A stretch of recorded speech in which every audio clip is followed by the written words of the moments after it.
Hi, welcome to Astrobabble. I'm Donna from Donna B Astrology. I'm Lynda from Scallywag Astrology.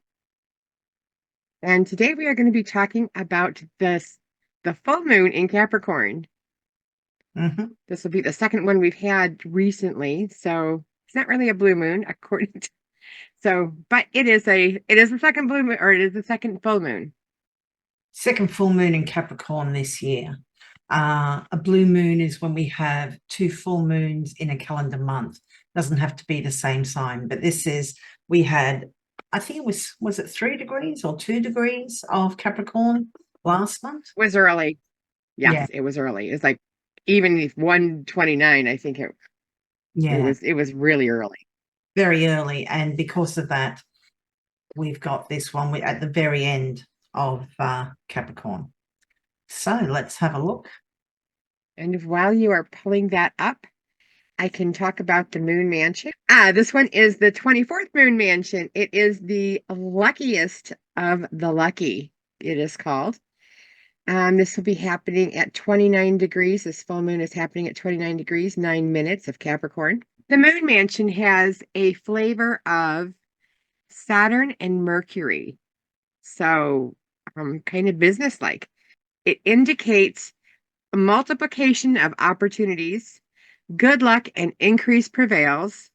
Fertile proliferation. It is also has to do with getting individual support. So somehow the world or the universe it will support you in some way. Very interesting. So that is the moon mansion. I think it has a little bit of feminine energy to it. Mm. So Oh, avoid being smothered is one interesting. of the We have an outer sign conjunction with Pluto.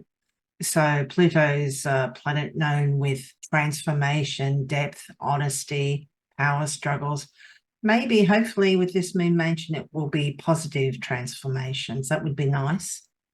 The ruler of this full moon, Saturn, is in Pisces, so it can see it and lend assistance, which is nice.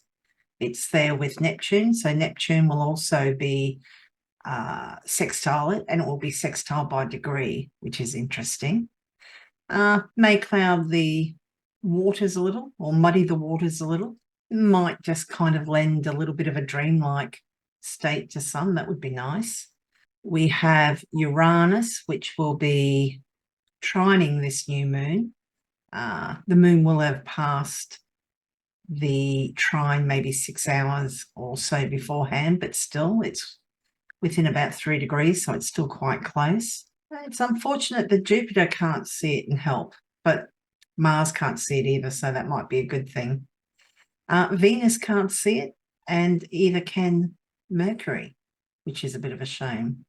So Mercury, Venus, Mars, and Jupiter are in this full moon's kind of blind spot. They're in aversion. They're in signs that kind of can't see it, can't witness it. And yeah, but it's got some pretty heavy hitters, like all three outer planets. Well, technically, Pluto can't see it because it is in the sign right next to it, but there's less than 2 degrees between them. So that's still pretty close. I think it's going to flavor it a little bit. and that moon is going to be very close to where Pluto will be returning to for the last time. So I think it's going to have a lot of Plutonian changing. I don't Interesting. know when will Pluto get back to that 29 degrees, When does but Pluto? it's on its way. Yeah, 1st of September. Pluto will be going back into Capricorn. So, yeah, that's interesting. Maybe things that happen around about this full moon, maybe there might be something that's reminiscent of that early September when Pluto does travel over that degree again. Well, shall we have a look at the. It's almost like a little bit of a dark cloud going over that. Yeah, like I said, hopefully these transformations will be beneficial For the according better. according to the moon mansion that you were talking about. It was what was it? The luckiest of the lucky. Yeah, good for business. I'm lucky, the luckiest of the lucky. So yeah, maybe that will be good for getting our economy more stable. But neither of the benefics can see this full moon, which is a shame. So, well, Yeah. see. And as with all full moons, new moons, any aspects we talk to, if they're actually making conjunctions or squares to or opposition to a planet, a natal planet in your chart at that degree or very close to that degree, you're more likely to feel the impact. So this will likely affect the cardinal signs, people with planets at cardinal signs in the late degrees. So that's Capricorn, Cancer, Aries, and Libra. Okay, so shall we have a look at the horoscopes? Would be fun. And we recommend that you read or listen to your ascendant sign horoscopes rather than your sun or moon sign. And if you don't understand why that is, we have a video that explains all that, and we'll drop a link to that in the description. Okay, so I'm going to start out with all the planets are peregrine except the moon, which has a dignity score of -2, so not anybody has a lot of say, so there won't be a lot of speaking, it doesn't seem. The moon is out of bounds, so it is lower than it normally is in the sky. Anyway, so the first horoscope we have is Capricorn. If you are of Capricorn rising, this full moon will be happening in your first house. And full moons, what Lynda and I say, is that it has a lot to do with culminations and things that are coming to fruition. So in the first house, when things are coming to fruition, you might have, if you had something on order, it might have finally gotten to your house by, this time. This will be something that you've started. You planted seeds about 6 months ago, and you started that, and it is now coming to fruition. And in the first house is yourself, so it's only the things that are for, or it's mostly benefiting you. So you're looking at things that are just for you. And as a Capricorn rising, this is what you're looking for, of things that are coming to fruition around just your personal self. Mm-hmm. And if you're a Sagittarius ascendant, this full moon is happening in your second house. The second house is the house of our income and finances. It's our personal resources. So there may be a high point, culmination, or completion to do with these matters. Maybe you're taking a drop in income. Maybe you've been doing, a side gig or something, and you decide that no, you're in a position now where you don't need that, and you can drop that second job. Or it could be that you actually receive a bonus or something, because as I said, it can be ending. So that could be, an end of a source of income, but it can also be a high point or a culmination. You may have been working towards a bonus of some sort, or some sort of matter to do with your income and personal finances. You've also got the sun in the 8th house of shared finances and resources. You also have Pluto, as we spoke earlier about Pluto being so close to this full moon. In early September, it's going to go back into Capricorn. So it's going to go over that degree, back into your second house of finances and resources. So, it could be quite interesting. Maybe you're building up to some point. You've reached the summit, but maybe there's something else to come in September. Very nice. And if you are a Scorpio rising, this full moon will be happening in your third house. And the third house are things that, in the themes that are around early education, your siblings, your cousins, your aunts and uncles even.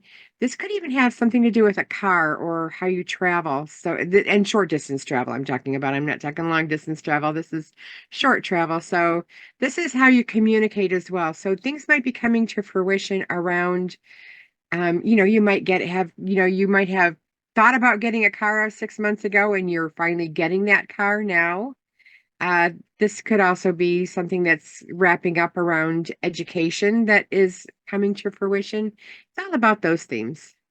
Even with family, you might have that family reunion that you had planned 6 months ago. That would be nice. And if you're a Libra ascendant, this full moon is happening in your 4th house. The 4th house is the home of our family, most particularly our parents.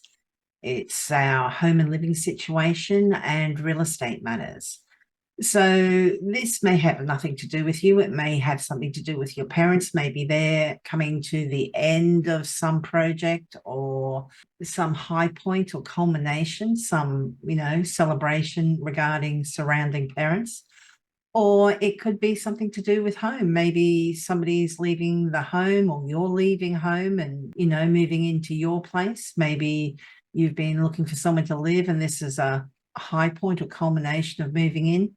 Or, maybe you've been looking to buy property or something similar and this is a time when maybe, you are able to do that. Some high point culmination or ending to do with parents, home and living situation, or real estate matters. And if you are a Virgo rising, this full moon will be happening in your fifth house. And the fifth house is the house of activity. It's the house of what you do for fun. It's the house of what you create as well. So this could be having something to do with hobbies or your children, something that was started about 6 months ago. If you had a hobby that or even a sports event or a concert, these are all that type of theme where things will be coming to fruition or culmination at this time with the full moon. And if you're a Leo ascendant, this full moon is occurring in your sixth house. The sixth house is a house of service. So this can include people that are in occupations where you're kind of benefiting the public, such as doctors, nurses, first responders. It can include employees, and that can include whether you're an employer and it's an actual employee, or it could be if you're in a workplace where you supervise people. It may have something to do with those people you're supervising, or it could be just, you're having work done around the house and you've got tradespeople in your house or even in the workplace doing stuff. It is also the house of illness. And this is the second full moon this month. So it could be quite interesting, particularly since I believe it's the 1st of September. Pluto is going to move back into this house. So yeah, if you have been battling an illness, it could be like quite a roller coaster up and down with those 2 full moons. We've had that new moon in Cancer a couple of weeks ago in the 12th house, which is also a difficult house. And you're going to have Pluto coming back in. But I think it's November. Yeah, it looks like November, Pluto will move out of this house for good. So if there have been issues, maybe by the end of November, around about the 19th, I believe it is, Pluto will be moving out of that house well and truly for good. So that may bring some relief or at least some sort of finality, perhaps, to what you may be going through at this time. Also, the house of pets. So maybe there's some high point or culmination to do with pets. Maybe, you've been on a waiting list to adopt a pet, or maybe, your dog or something similar has been going to obedience school and graduates at this time. Sometimes you hear, particularly with the 6th, the 8th, and the 12th house, you can hear us talk about things. And I mean, these things can manifest in many ways. There's lots of different significations for the houses. You may hear that and think, oh no, an illness, or oh, a pet, or something like this. This could be somebody graduating from, nursing school, or, graduating from the academy to become a police officer or a fire person. There's a lot of different manifestations. And if you have planets at the very late degrees of those cardinal signs, then it's probably more likely to affect you. Sometimes you don't really notice it that much at all. So try not to stress. But if there are issues, hopefully, particularly by the end of November, things should start to settle down a bit. And if you are a Cancer rising, this full moon will be happening in your 7th house. And the 7th house is the house of the other, the one other. So these are the committed relationships. In the 7th house is the relationships for the one-on-one. If somebody wrote your name down to make an appointment with you, this is those types of relationships. It's where it's not an option whether we're not going to go, like going to the store. We don't have to be there at a certain time. This is when you have a committed relationship where somebody expects you to show up, and this is that things that are coming to fruition around that time. You might have gotten that appointment with a doctor that you've been wanting to see, or something might be coming to fruition in your partnership relationships, like a business partnership or a romantic partnership. Either one of those, the things are coming to fruition or culmination around those themes and with those people. And if you're a Gemini ascendant, this full moon is happening in your 8th house.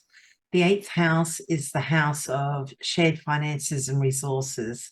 So this can include things like inheritances, loans, debts, financial agreements. So a high point or a culmination. This could be you're going into business with somebody and, perhaps some paperwork is signed at this time, or it could be an ending, like, you've been in a relationship and maybe you're getting divorced, and this is maybe when the settlement is reached.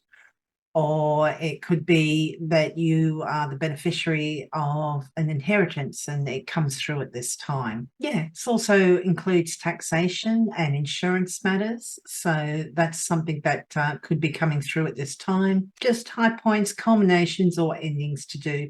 Maybe you have a mortgage, or maybe you're able to pay off your mortgage at this time, which would be fantastic. Yeah, so high points, endings, or culminations to do with shared finances and resources. And if you are a Taurus rising, this is going to be happening in your 9th house. The full moon will happen in your 9th house. And the 9th house is the house of higher education, philosophy, law, publishing, as well as foreigners and places that are far away. So things might be coming to culmination around those themes that might have, if you were taking a class in college or a university, this is that upper education that I'm talking about. You might be graduating from that, or you might have finally are getting that long away trip where, or foreigners might be coming into your life if you are a Taurus rising. Nice. And if you are an Aries rising, this full moon is happening in your 10th house. This is probably the most visible house. It is all about your career or public reputation. So how you're perceived by others to a certain extent. First house is all about you as well. This is the second full moon in this 10th house. Full moon's very bright. So there's a kind of bit of a spotlight on you at this time. So maybe there's been a lot going on at work. Maybe you're being recognized because this is a house of honors and rewards as well. It could have something to do with your boss. So we were talking about how full moons can be endings. Maybe a boss is moving on. Maybe you're moving on.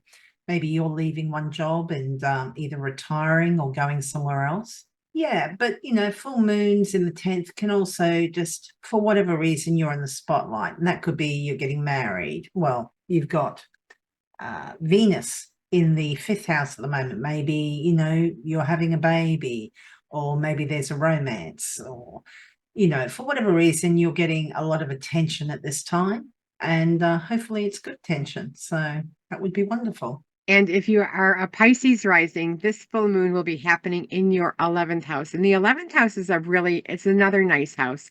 It's the house of the people that support you. It's the house of groups and associations, as well as your hopes and dreams. So if you had a dream or a hope of doing something, this is the house where that's going to show up, where this might be coming to culmination if you're a Pisces rising. Very nice. And with the sun in the 5th house, that could be a lot of fun. And if you were an Aquarius ascendant, this full moon is happening in your 12th house. The 12th house is a little bit of a difficult house. It is to do with hidden and secret matters. It's the house of our undoing. So this can include things like addictions or self-defeating habits. It can be hidden illnesses, which can include mental illness, or it can be things like autoimmune diseases, diseases where, if somebody just looked at you, they're not aware straight away that there's something wrong with you.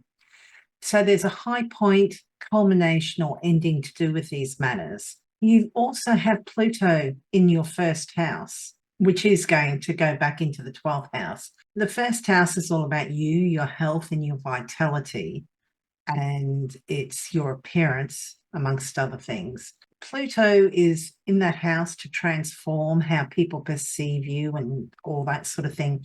But before it really gets started on doing all that, it's going to go back into Capricorn one last time. It's not going to go too far back, but it is going to go back into that house. So maybe you've been working very hard on overcoming self-defeating habits, or maybe you've just locked yourself away to work on something behind the scenes. This is also the house of places of confinement, which can include places like hospitals or prisons.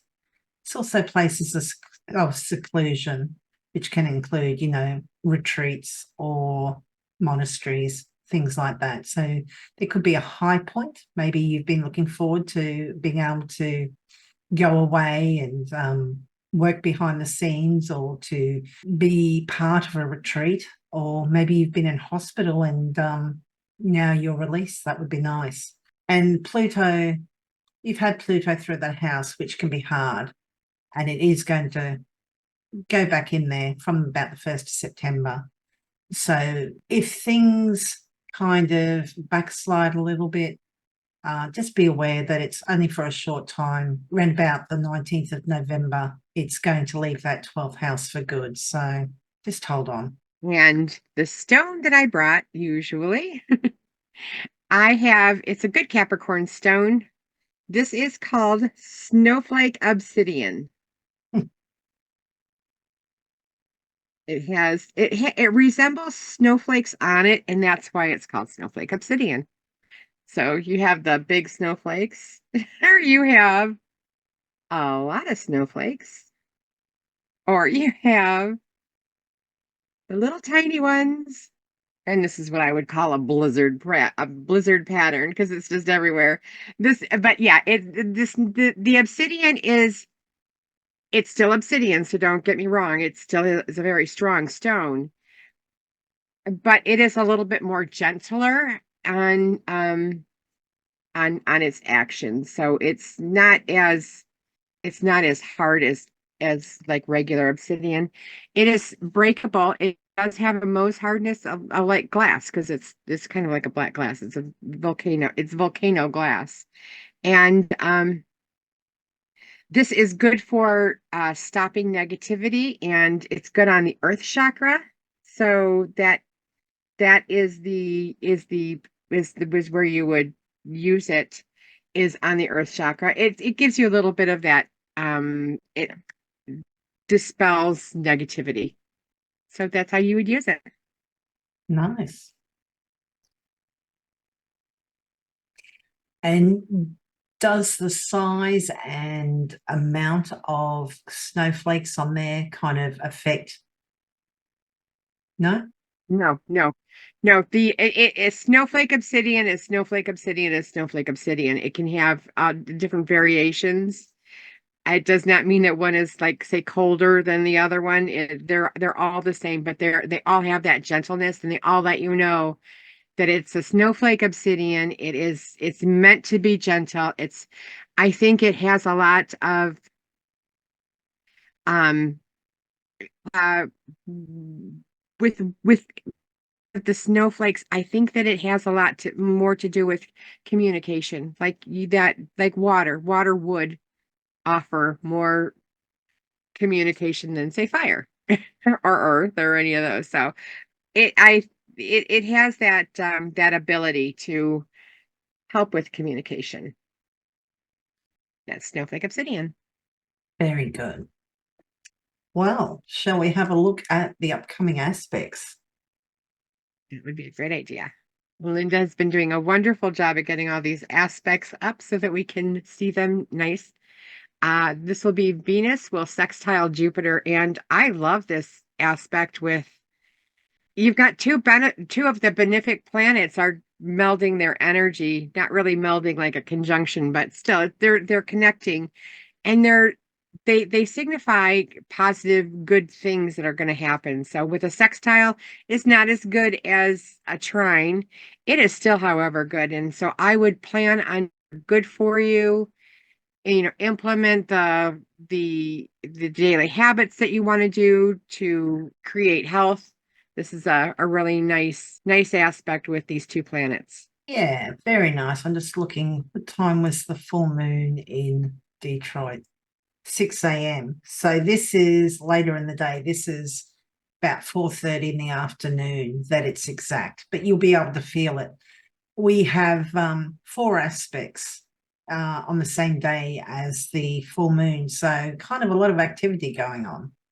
But yeah, both benefics. It's nice. It's cordial. It's, harmonious. It's generous. It's optimistic. It's just a nice aspect, really nice aspect. And when we're talking about aspects, as just because it starts like this particular one is around 4:30 in the afternoon, just because we say it's at 4:30 in the afternoon does not mean that it's going to happen not before 3:30. It happens. It starts coming to culmination as the planets approach the exact mark where when they're exactly at a sextile, the aspects will show up and can show up even a couple of days ahead of time. So when we say that it's exact at a particular time, it means that once it's at that point, it then starts to wane. So this the you will feel the aspects more when it's as it's approaching, as the aspect approaches together. If you can understand that, hopefully you can understand that. So yeah, this is a good time to any in a couple of days ahead of this would even be nice. Yeah. I usually like to allow about a degree either side, but that is really tight. And Venus is moving pretty fast at the moment, but yeah, a day or so beforehand, definitely should be able to feel it. And the further out that a planet is, like, Saturn approaching an aspect, or well, see, because Saturn's so far out, it's other planets moving towards it rather than the other way round, unless we're talking about an outer. But yeah, say Jupiter, if Jupiter and Saturn were coming to meet each other, because they're further out than, Venus and Mercury and that, they take longer to actually make that aspect and move away from each other. The planets that are closer to the sun are moving faster. So it's just depends on the planet too. But yeah, a day or so beforehand, you can definitely feel it. I just I was definitely speaking in reference to the Mars Uranus aspect that we just had, even though that did not culminate and exact and get into an exact conjunction that happened on Monday, but still we had a theme of a Uranus Mars conjunction when the former president was shot. That is from that aspect. and In my opinion, that's only my opinion, but that's my opinion. Even though that happened 2 days ahead of this, at that aspect going exact on Monday, it happened on he was shot on Saturday. I think that is still the same. That energy came from those when those planets are coming together. So it's when they're on their approach. yes, and Mars is a little bit further out than Venus and Mercury. I mean, it's moving pretty fast at the moment too, but it is slower. It's moving at less than 1 degree at the time. What was I going to say about that? Oh, also Trump's it was making impact with his natal chart too. So, that comes into it as well. The fact that, yes, this was happening and it was, making impact on his chart is quite telling. Actually, do we want to have a quick look at that? Well, we could. I think everybody else is doing it too. I think there's every astrologist talking about it because it was like so characteristic. And when was it? Saturday? Yeah, it was Saturday the 13th. 13th. So what time did it happen? I think it happened about 10 after 6, maybe 12 after 6. And where did it happen? Butler? On July 3rd. Pennsylvania. Pennsylvania? Butler, Pennsylvania. Okay. That's Biden's home state, isn't it? Yes, it is. Butler, Pennsylvania. So there's a chart. We can see that he has his MC, which is the highest point of the chart, and it's, what we're known for, career, public reputation. We have Mars at about 25 degrees and moving up towards that Uranus at 26, and his MC is at 24. So really hitting that. Sun coming up to his Saturn in the 12th house, which is interesting. I'm just thinking about. Yeah, I think the fixed stars on this chart is what actually played out, where we have Algol on, I think, what is it, 26, 27 degrees of Taurus. So that's a bad star. It means beheading. And then, but I had heard from a friend of mine that Venus was on the star of Angel. Oh, okay. Trying to So think. that might have been the mitigating factors. Yeah, it's interesting. Be very interesting. Let me see. Because remember, we did that. I don't know if we did it for the solar eclipses or the lunar eclipses, and about the assassinations or attempted assassinations of presidents. Remember? Well, Yes, I do remember. In fact, they even spoke about that where Trump was shot was literally just a few blocks from where Roosevelt was shot and yeah. giving a speech. Interesting to see the comparison of those. Oh, I'm just looking at our last eclipses because we had it at 5 Libra, where he has Neptune, and 19 Aries. He doesn't have anything at 19 Aries, but he does have Jupiter at 17 Libra opposite it. And the upcoming one is 25 Pisces, which he doesn't have anything there. So does square his sun and moon because he was born on an eclipse. When was he born? 14th of June. Yeah, 14th of June, there was an eclipse. And then 10 Libra. He doesn't have anything at 10 Libra. But very interesting. But as we were saying, if you have planets or chart points, which means, the MC, the IC, the ascendant or the descendant, being impacted by, strong planetary configurations or eclipses or full or new moons, it's going to hit you harder than somebody who it's not really doing anything in their chart. It just happens to be in their 10th house. Yep, work might be going well. They might be getting a little bit of attention, but it might not be phenomenal attention, like talk about all eyes on you. And Uranus, sudden, shocking, can also be violent. And Mars, that aggression, so very interesting. But we'll go back to our full moon. What were we talking about? Did we get up to Mercury square Uranus? I don't think we did. No, I don't think we did. We went off on a little, and see, this is Walkabout. Well, no, we're within the shadow of Mercury's next retrograde, so I'm a bit scattered. Anyway, Live demonstration of Mercury shadow. well, we shouldn't tempt fate because my internet's been very spotty. Okay. All righty, moving on. The next aspect on the same day will be Mercury will square Uranus. And when Mercury squares Uranus, we're talking about shocking words and, words and shocking. That if you just put those things together, and a square means a challenge. So conversations are going to be challenging. You might have some shocking news from somebody who you're speaking with. This can also be, I think a trine would be more helpful, but this could also be some type of action to advance technology, or technology might really try to mess you up because of a square. A square means challenge. So this could be a challenging day as far as around the themes of speaking or technology. Yeah.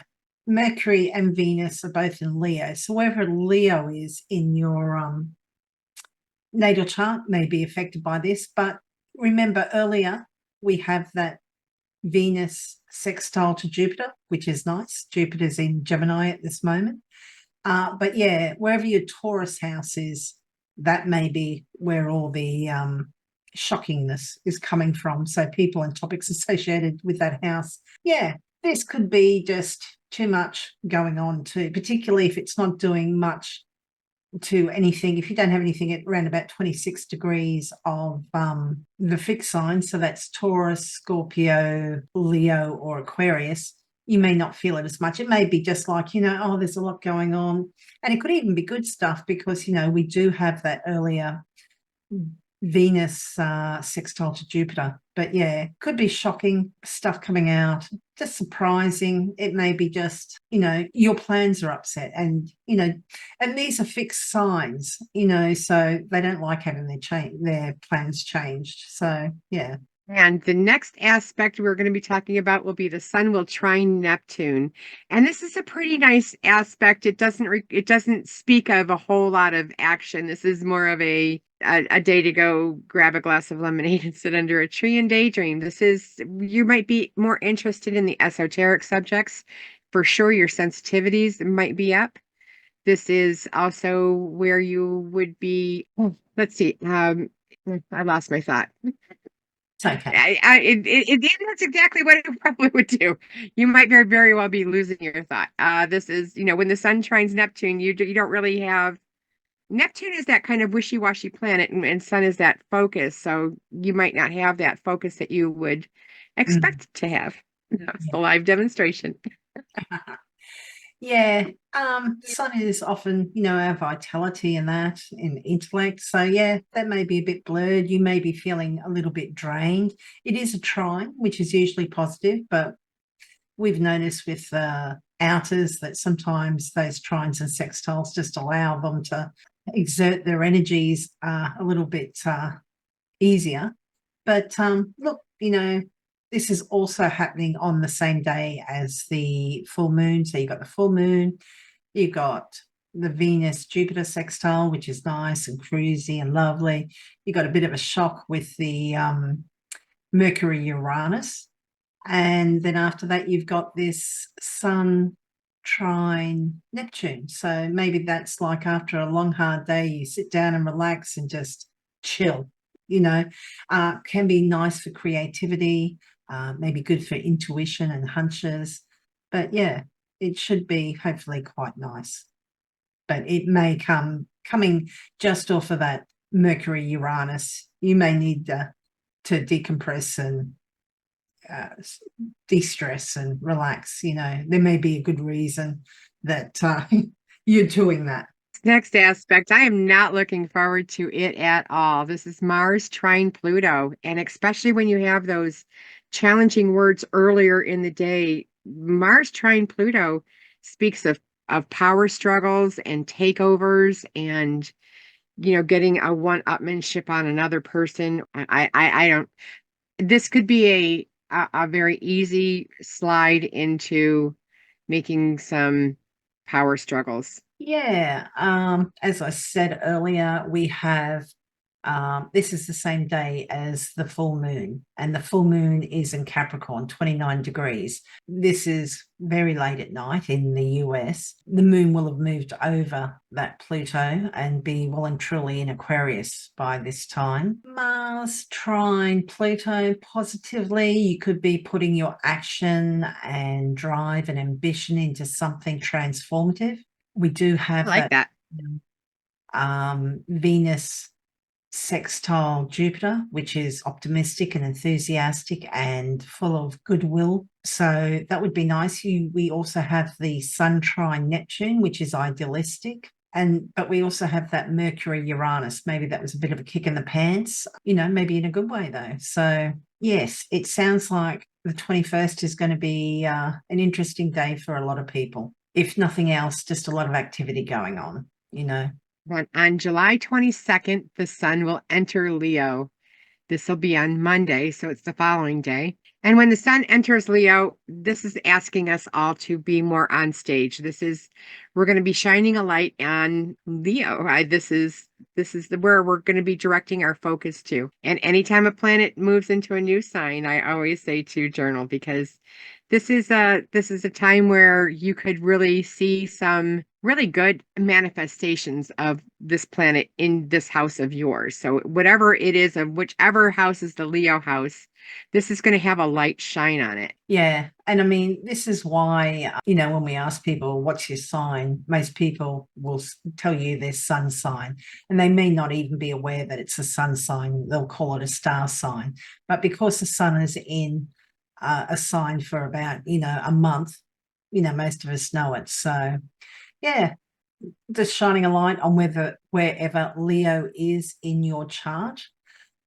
We also have Venus and Mercury in there. The people and topics associated with wherever Leo is in your natal chart will be more significant over the next month, though Mercury is going to move out of Leo very soon. But yes, and the next aspect is going to be the opposition with Pluto, because that's the thing with Leo at the moment. As soon as you enter Leo, it's kind of like, oh, I'm in Leo. And then it's like, oh, there's Pluto. And as Lynda had alluded to that earlier, when the sun will be opposing Pluto on the 23rd. We're taping this on July 19th, but this is the 23rd of July.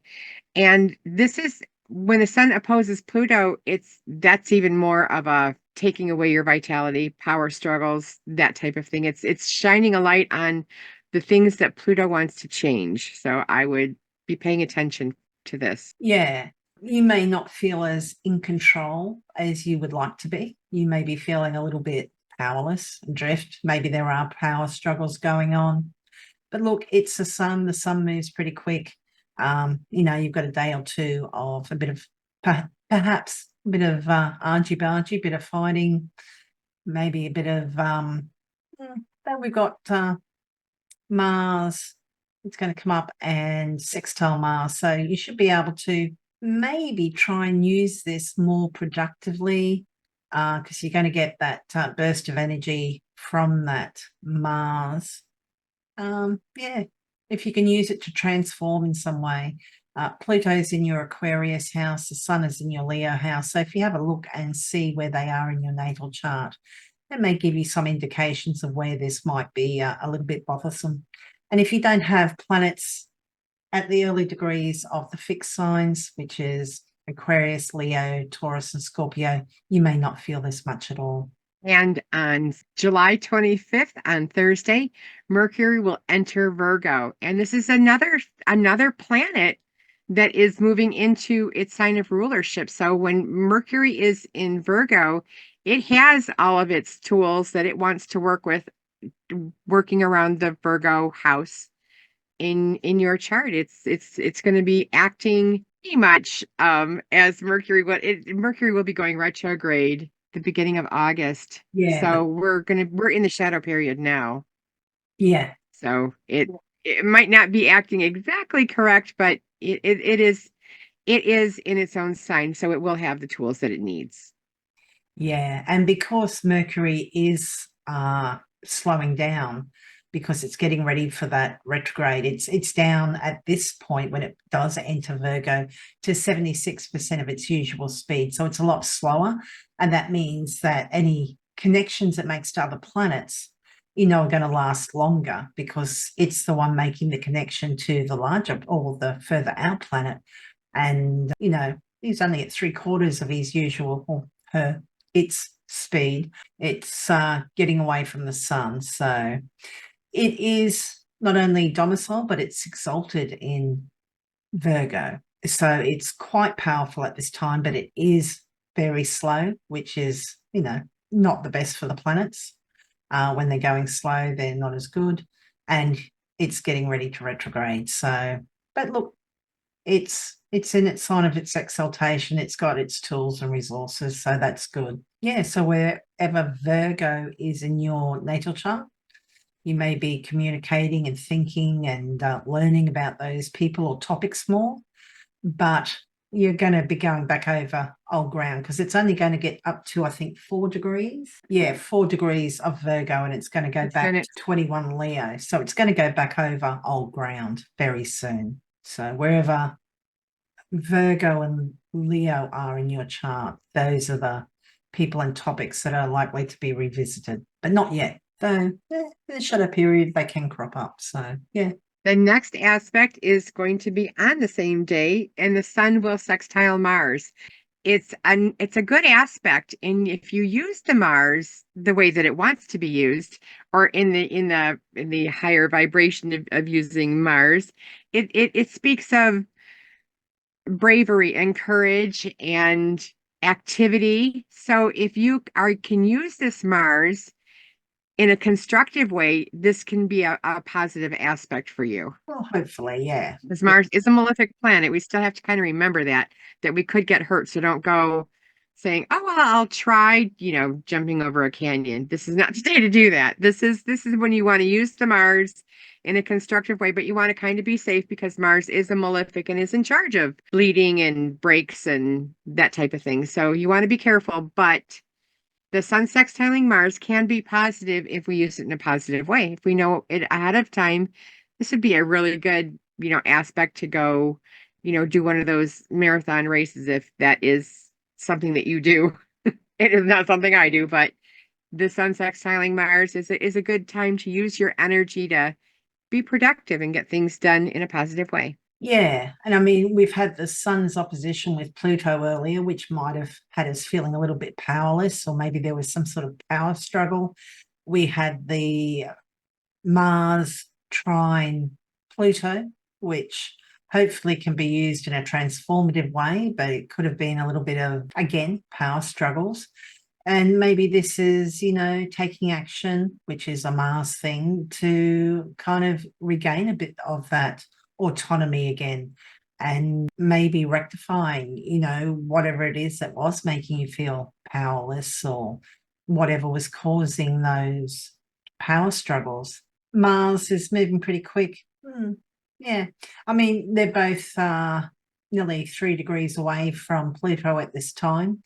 But, it's interesting to look at the aspects leading up to and what's coming up as well, because nothing happens in a vacuum. So sun, sextile Mars, putting that action into something you want to achieve. And it may have to do with the Gemini and Leo houses in your chart. And then we have a huge, I think it's 8 days, because sun sextile Mars is the 25th of July. And then the next aspect isn't until the 2nd of August. So this aspect will happen on a Friday.